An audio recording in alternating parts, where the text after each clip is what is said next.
Hey everyone, and just like that, you've reached the finish line.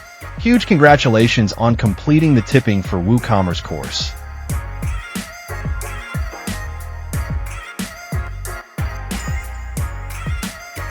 We covered a lot in a short time, didn't we?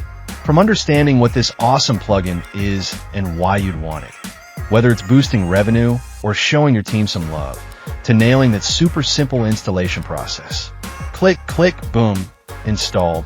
Then we dove into the settings, making you the master of your tipping domain. You learned how to customize the title, add those handy percentage buttons, because who likes math at checkout? Tweak the display format, and even match the styling to your theme. Looking sharp, we saw exactly how smoothly it integrates into the customer journey, popping up neatly on the checkout and cart pages, even with those modern block-based themes. Your customers can now add that extra thank you with just a click or a custom amount. And finally, we peeked behind the curtain at Reports and Analytics. Because what good is getting tips if you can't geek out over the data, right? Now you can track your total tips, see which orders included them, and really understand those tipping trends.so. You're now officially equipped to add a powerful, yet simple, tipping feature to your WooCommerce store. It's like giving your customers a little megaphone to shout, "Great job."